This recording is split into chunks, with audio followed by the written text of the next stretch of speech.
Boardwalk. Having the rehearsal room there and all the gear set up all the time was a massive thing for us, and we were kind of there 5 nights a week. And even if we didn't have a gig coming up, we'd be just writing new songs, and more importantly, just hanging out. You know, being a band. Do you know what I mean? It was a proper little, it was our little HQ, do you know what I mean? Whip them into shape.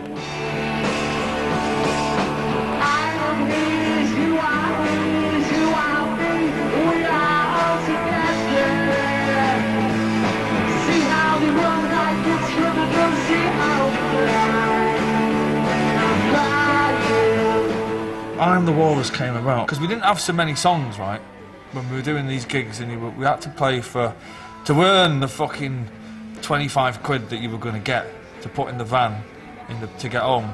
You had to play for half an hour. We didn't have half an hour's worth of material, and we figured that we'd do a cover and just make it really fucking long.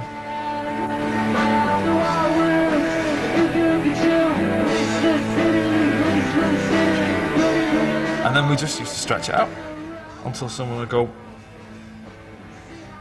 "That's it, you can finish now."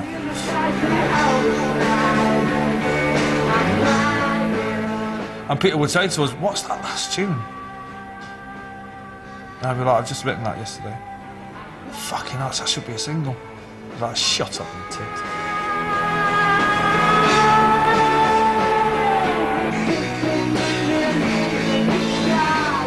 To perfect his craft. I think the turning point was Live Forever.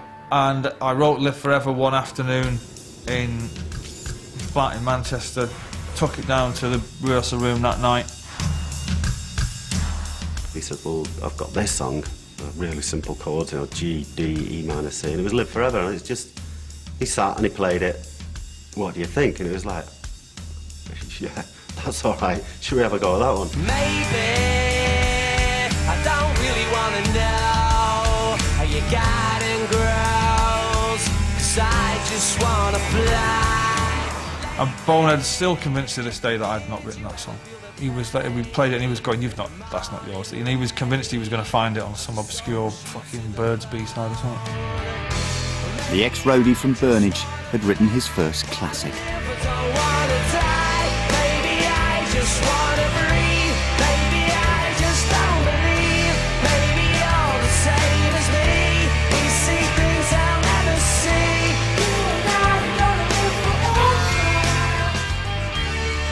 Everybody knew what Live Forever meant, when it's like, you and me see things that nobody else sees, and we're gonna fucking live forever, man.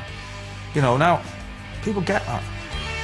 I remember walking into Creation Records and scrawled just on the wood chip wallpaper in, not even sprayed, just in felt pen, huge letters, was Northern Ignorance.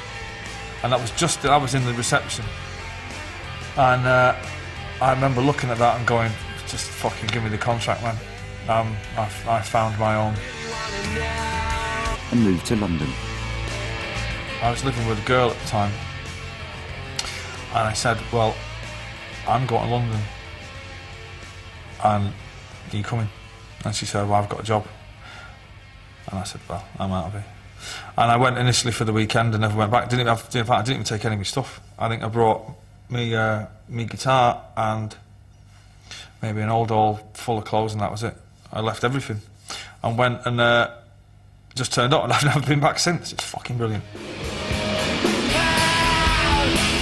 Songs like Cigarettes and Alcohol will last forever. You could recite those words, and it's not fucking poetry, but it applies to every 16-year-old in every generation. Because really, all you need is a bit of action, and, you know, and fucking fags and booze, and that's it. You're out and you're having it, do you know what I mean?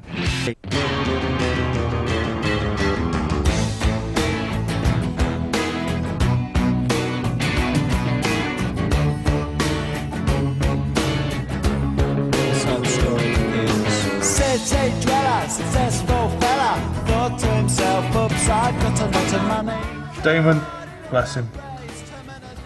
He don't like not being feted as the greatest living songwriter in England. He can't stand that.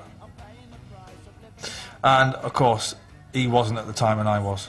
And he wanted a bit of the action, And, you know, to be quite honest, he's a very clever dude, because we're still sat here, how many years now, still talking about the Blur and Oasis thing. And you know what annoys me the most about it all? It's Blur and Oasis. Why do their name get put first? It's fucking Oasis and Blur. For fuck's sake. But, you know, hats off to him for that. Songs, yeah. Today is gonna be the day that they're gonna throw it back to you. By now you should have somehow realized what you gotta do. I don't believe that anybody feels the way I do about you now.